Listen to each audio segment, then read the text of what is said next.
Real quick PSA to everybody, I was sitting here playing some games and it turns out somebody's pretending to be me trying to scam you guys and they're doing it kind of in a weird way. So there's this count impersonating me, Brett.tech1, and you'll see that the videos look super weird. What they're doing is replying to comments, and there's like a bunch of them. I think they've done like a few hundred comments at this point. And the video that they're replying with is like asking you to message them on Telegram. Super, super weird. This is not me. Please do not message this account. They're probably trying to do something malicious. I'm currently trying to get it taken down, but it's a whole thing. If you get tagged in this, please report the account.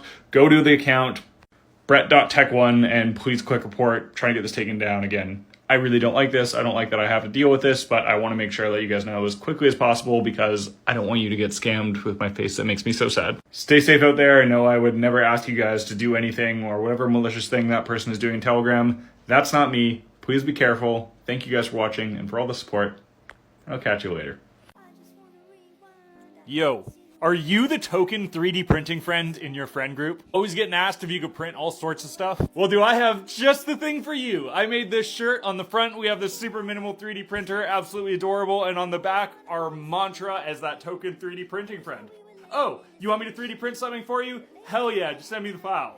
Oh, well, 3D printing itself is pretty simple. The hard part is actually designing the things that end up being 3D printing. They can't just make things based on the idea, unfortunately. A lot of the time you can find the design already made online, though.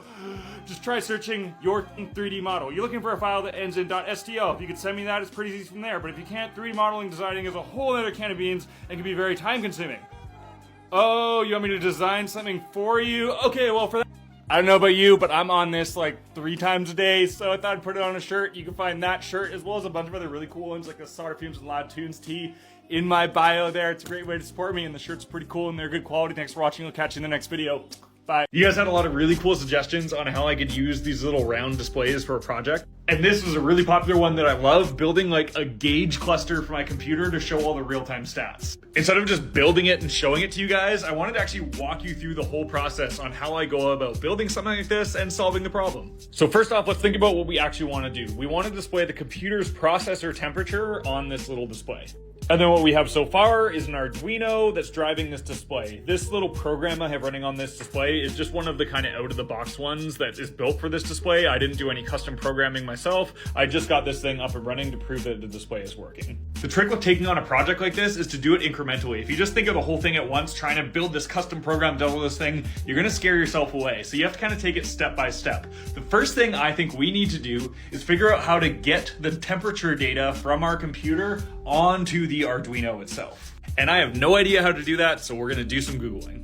Literally just search PC temperature monitor Arduino, and I found some really good resources on people that have built kind of similar things. So I poked around a little bit and I found this program called Hardware Serial Monitor. What this is gonna let me do is boot up the program whenever my PC starts, and I could output the values of my PC's temperature through serial over USB. Serial is basically like a really simple language that all computers can speak.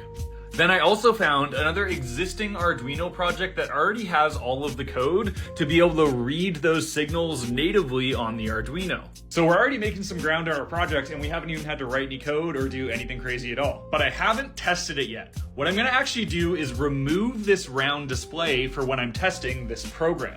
This little round display is an absolute nightmare to program things for, and I don't know how to use it very well. And I don't want that to be a variable that stops me from learning how the serial monitor program works. So I'm gonna remove this from the Arduino. What I'm gonna do instead is replace it with this OLED display. This is a display that I know how to program on and I know how to use very, very well. And all I'm gonna try to do is get the input from the USB serial plugged into the Arduino to display on this display. So I can focus on the variable of figuring out how to get all that data out of the program and displaying it on an output without having to learn a whole new output display. Again, we're thinking about this incrementally to figure it all out. Okay, so check this out, because this is super cool. And this program has done almost everything I need for it that somebody's already written. For anybody looking, it's called NatStats. I've had to almost do no coding or anything so far. Basically what we're doing here, see we have the Arduino that's hooked up to our computer. And then to the Arduino, we have a screen hooked up.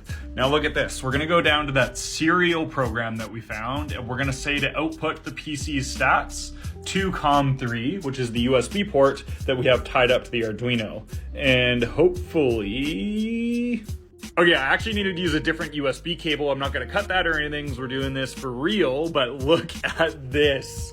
So now we have all of the real-time data from our computer streaming over the USB cable onto this screen. We have the processor I have. All of this is updating automatically from serial in real time. The CPU's temperature, CPU usage, GPU temperature, GPU usage. This alone as a project is already so cool.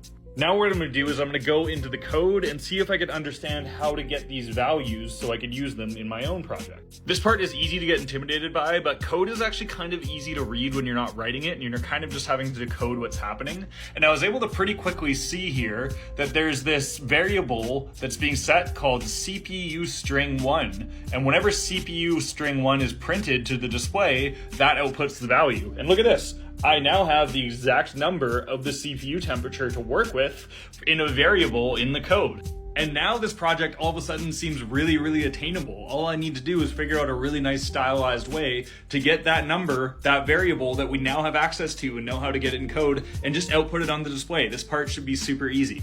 I'm gonna do this in the second part because I want to spend some time learning exactly how these things work, and I also kind of want to button it all up and make it look pretty. But I really just wanted to do a breakdown on how I go about solving a problem like that, because no matter who you are, it's pretty easy to start diving into projects like this. You really just have to break them down. I will admit that this one was kind of complicated and required some high-level understandings, but this same kind of break it down, use the resources that you already know how to use, Google for solutions that other people have already done, implement those, learn from them, opposed to just trying to have to take the project all on yourself.